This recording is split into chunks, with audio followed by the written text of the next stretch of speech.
A lo largo de la historia, ha habido individuos cuyas acciones han dejado un rastro de devastación y terror a su paso.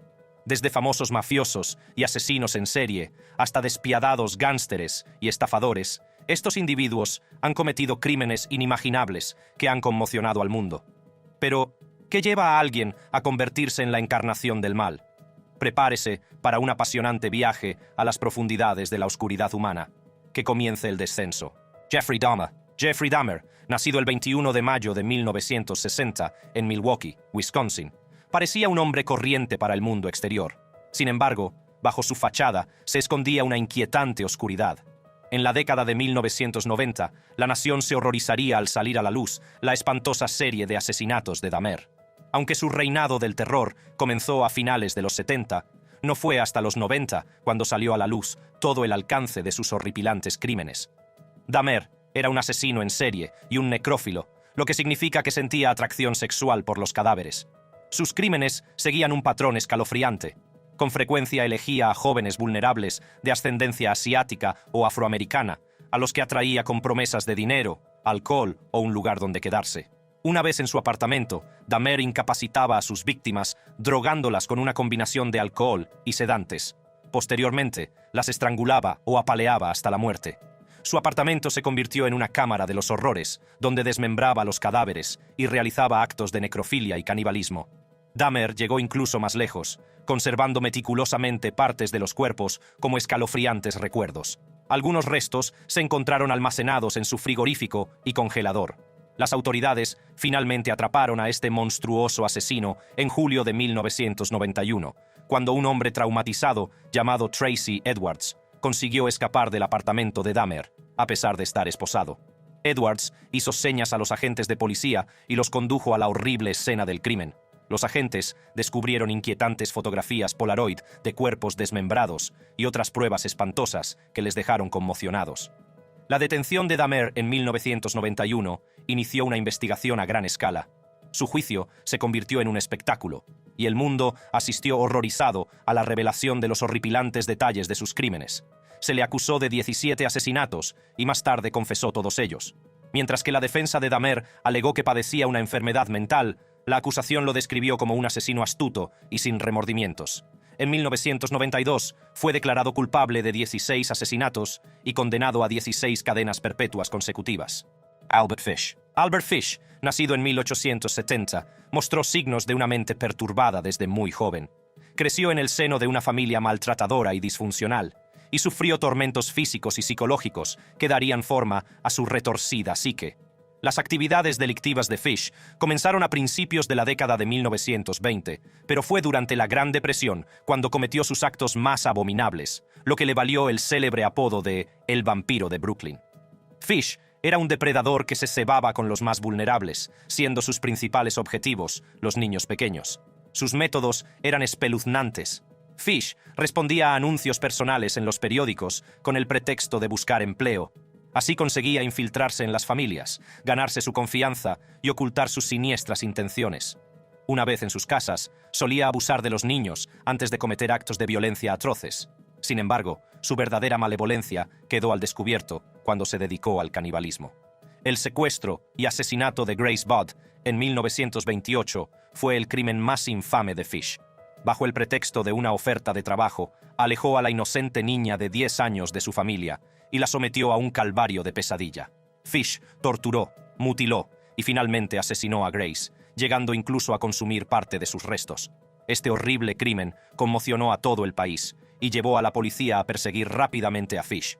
Fish fue detenido gracias a una inquietante carta que había escrito a la familia de Grace Budd, en la que confesaba el asesinato. La carta fue rastreada hasta él y condujo a su detención en 1934.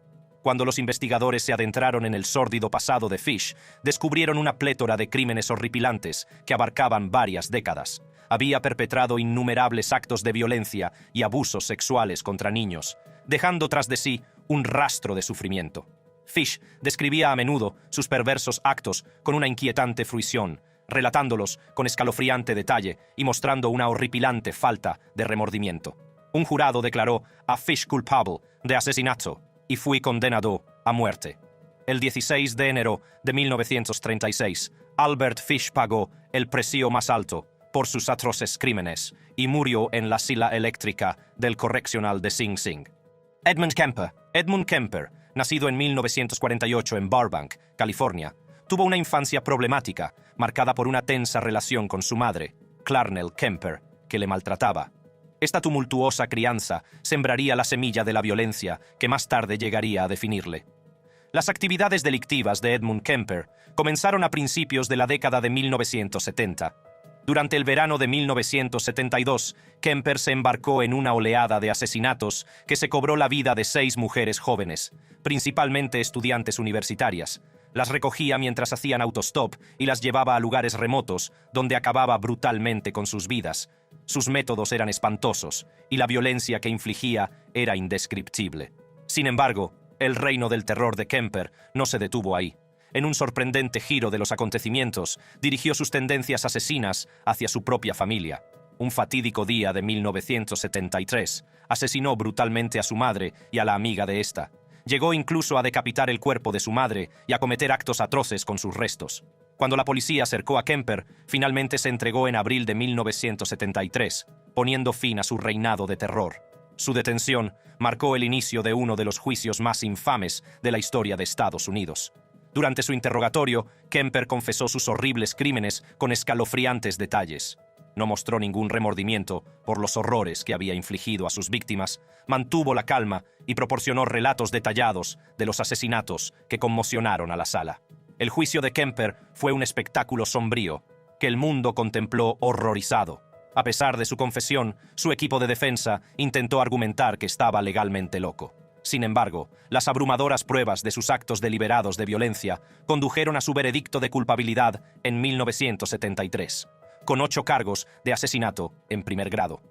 Posteriormente, Edmund Kemper fue condenado a cadena perpetua sin posibilidad de libertad condicional. Fue encarcelado en el California Medical Facility de Vacaville, California. Durante su estancia en prisión, Kemper adquirió notoriedad por su gran inteligencia y sus elocuentes conversaciones. Se sometió a evaluaciones psicológicas que revelaron datos inquietantes sobre su psique.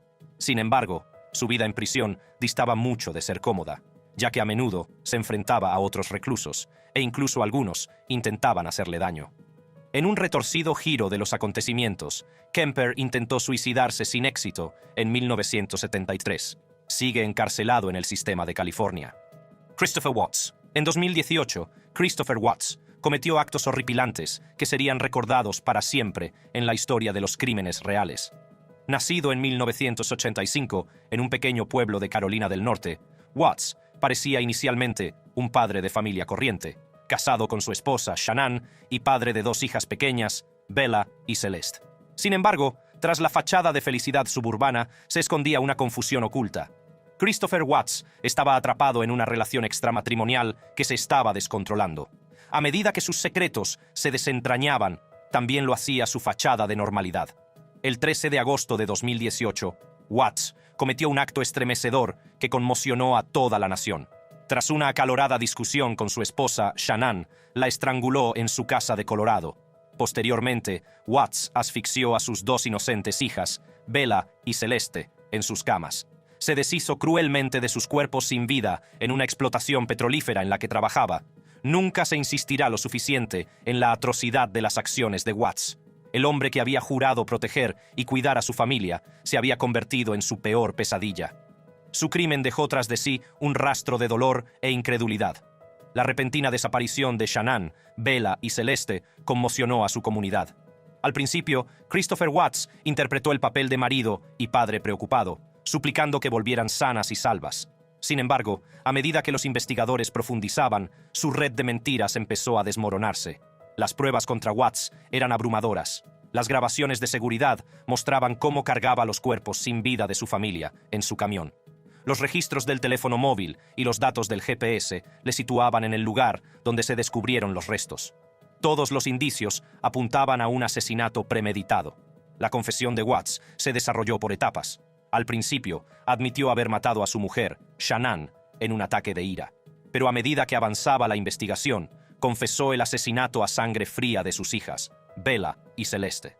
Su motivo: emprender una nueva vida con su amante.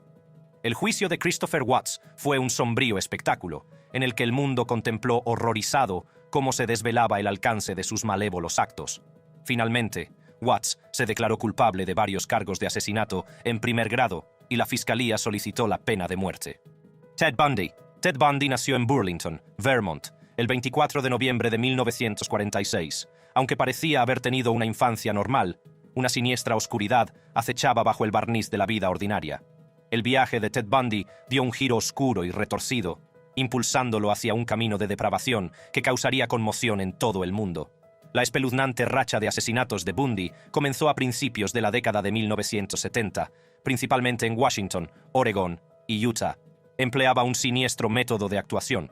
A menudo fingía estar herido o necesitar ayuda para atraer a sus desprevenidas víctimas. Los crímenes de Bundy fueron escalofriantes. Secuestraba, agredía y asesinaba a mujeres jóvenes, infundiendo miedo a comunidades enteras. Su carismático encanto le facilitaba ganarse la confianza de sus víctimas. Una vez que las tenía bajo su influencia, no había escapatoria. Ted Bundy no solo era un asesino, sino también un experto escapista. Sus dos audaces fugas, especialmente la de 1975, que le llevó a cometer una espantosa matanza en Colorado, no hicieron sino aumentar el miedo y la fascinación que rodeaban su caso. Afortunadamente, el reino del terror de Bundy llegó a su fin cuando fue recapturado en 1975. Sin embargo, incluso entre rejas, siguió manipulando y jugando con los investigadores, ofreciendo tentadores bocados de información sin confesar nunca del todo sus crímenes. El juicio de Bundy fue un acontecimiento sensacional. Actuó como su abogado, lo que le permitió burlarse de las familias de sus víctimas y de la sala. Sin embargo, el peso de las pruebas contra él era innegable y, a pesar de su dramática defensa, fue declarado culpable de múltiples cargos de asesinato.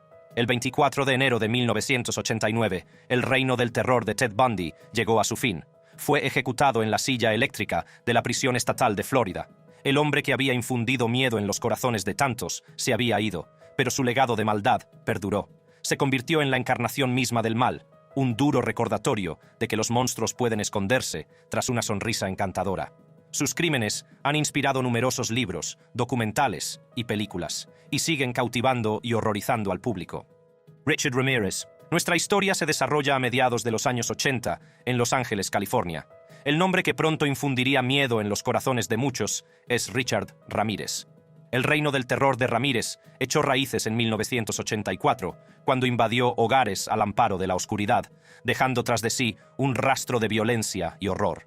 Sus víctimas iban desde ancianos hasta niños, y su método de actuación era brutalmente coherente. Equipado con una gran variedad de armas, como pistolas, cuchillos e incluso un martillo, Ramírez atacaba sin piedad a sus víctimas. A menudo las ataba, sometiéndolas a un prolongado sufrimiento físico y psicológico. Sin embargo, su brutalidad no se detenía ahí. Muchas de sus víctimas sufrieron agresiones sexuales que les dejaron profundas cicatrices en la vida. El miedo se apoderó de la ciudad de Los Ángeles mientras Ramírez seguía eludiendo a la policía. Sus crímenes parecían aleatorios y su capacidad para desaparecer en la noche no hacía sino intensificar el terror. Los residentes de toda la ciudad vivían con miedo constante, cerrando puertas y ventanas, rezando para no convertirse en su próximo objetivo. Los audaces crímenes de Ramírez se intensificaron a medida que dejaba mensajes crípticos en sus escenas del crimen, a menudo dibujando pentagramas y declarando su lealtad a Satanás. Los medios de comunicación le apodaron el acosador nocturno, y su infamia crecía con cada nuevo y espeluznante incidente. A medida que aumentaba el número de cadáveres, las autoridades redoblaban sus esfuerzos por detener a Ramírez. El gran avance se produjo en agosto de 1985, cuando se descubrieron las huellas dactilares de Ramírez en la escena de un crimen. Se desveló su identidad, lo que provocó una amplia persecución. Su fotografía se difundió por todos los medios de comunicación y se pidió a la población que colaborara en su captura. El 31 de agosto de 1985, una multitud enfurecida identificó a Ramírez en el este de Los Ángeles y lo persiguió. Lo detuvieron y empezaron a propinarle una paliza que reflejaba la brutalidad de sus crímenes. La policía llegó justo a tiempo para rescatar a Ramírez de la furia de la multitud. En septiembre de 1989, Ramírez fue declarado culpable de 13 cargos de asesinato, 5 de intento de asesinato, 11 de agresión sexual y 14 de robo con allanamiento de morada. El jurado recomendó la pena de muerte y Ramírez fue condenado a ser ejecutado en la Cámara de Gas de California. El 7 de junio de 2013 falleció debido a complicaciones relacionadas con un linfoma de células B mientras seguía en el corredor de la muerte. H. Holmes. Nuestra historia tiene lugar a finales del siglo XIX. Herman Webster Mudgett, que más tarde sería conocido como H. Holmes, nació en Gilmanton, New Hampshire. Su inquietante fascinación por la muerte y la disección afloró a una edad temprana. Cuando creció, Holmes se dedicó a la medicina y se trasladó a Chicago. Fue en esta ciudad donde erigió su infame Castillo del Asesinato.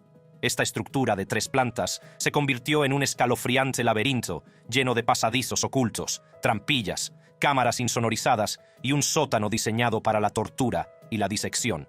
El castillo se convirtió en su escondite, un lugar de horrores inimaginables.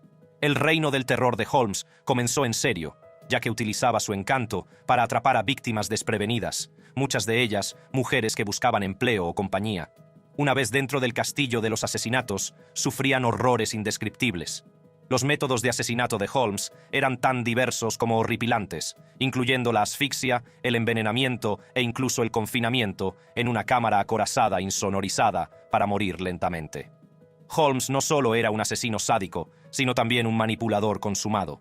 Consiguió pólizas de seguro de vida para muchas de sus víctimas, designándose a sí mismo como beneficiario. Tras sus muertes, cobraba esas pólizas, alimentando su codicia y malevolencia. El reino del terror de Holmes alcanzó su punto álgido durante la Feria Mundial de Chicago de 1893.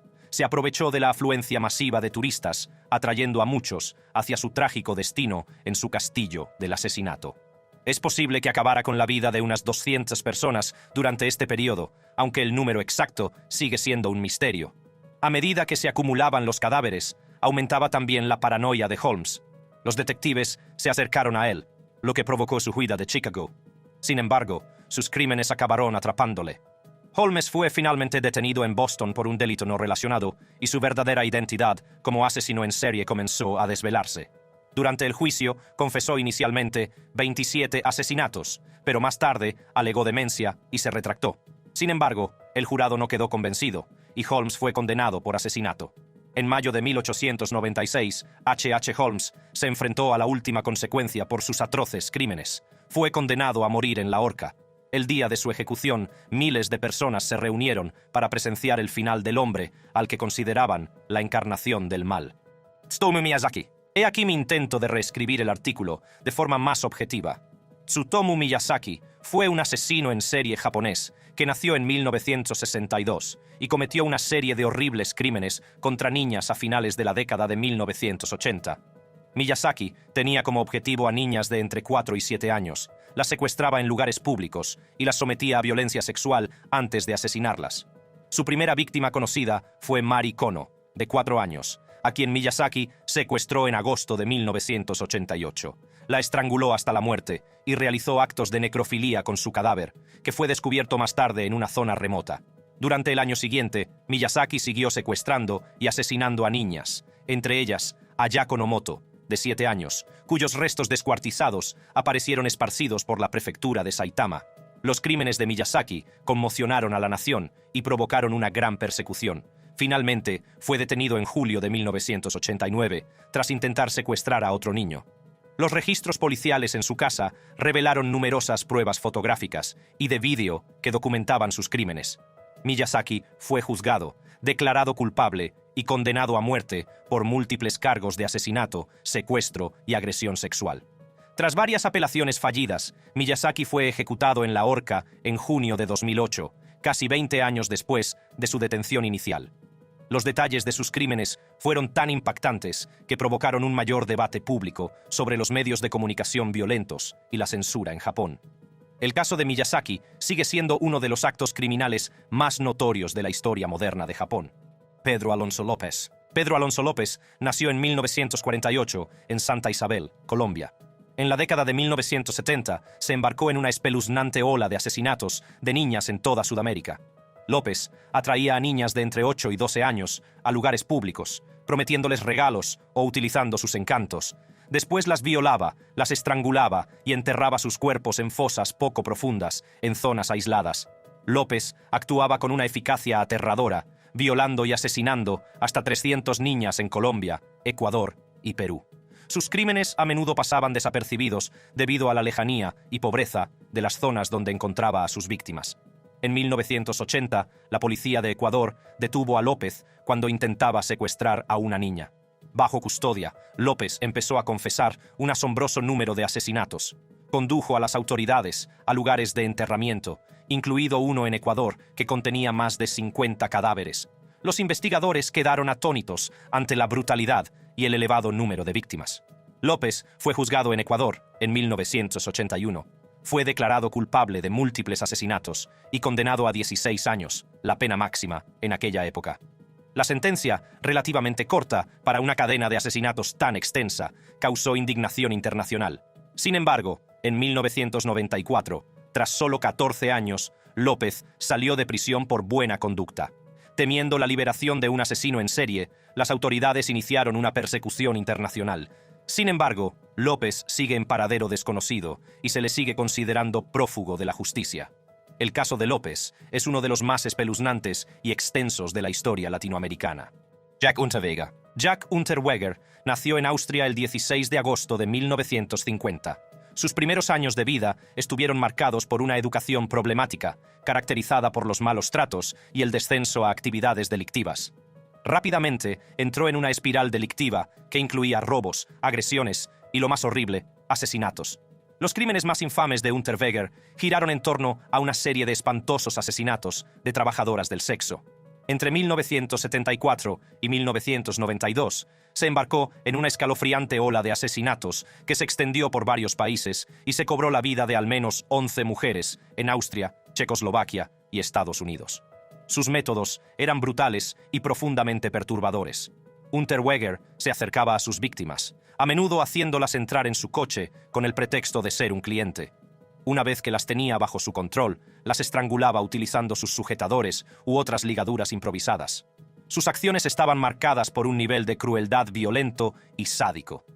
Mientras los cadáveres de sus víctimas se iban acumulando, Unterweger consiguió eludir su captura durante años, aprovechando astutamente los puntos débiles del sistema de justicia penal.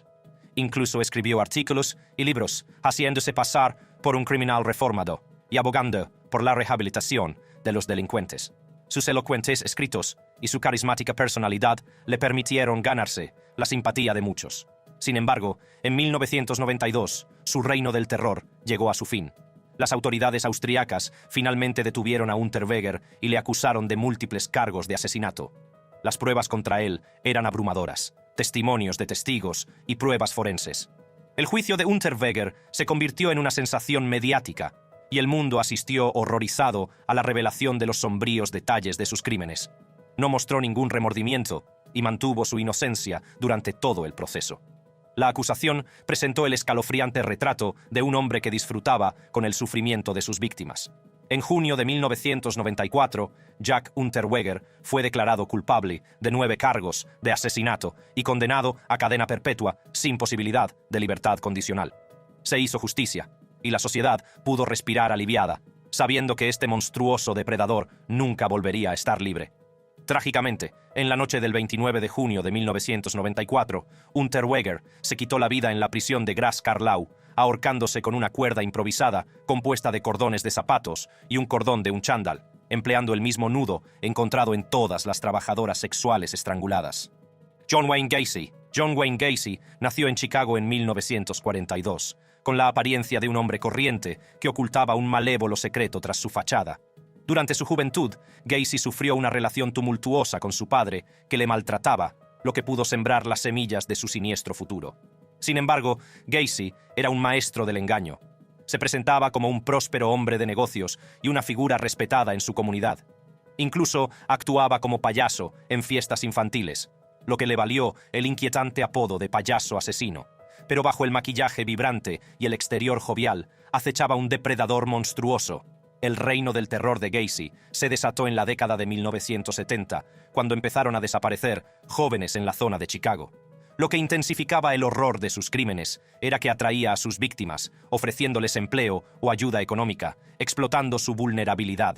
Luego las trasladaba a su residencia, donde les esperaban horrores inimaginables.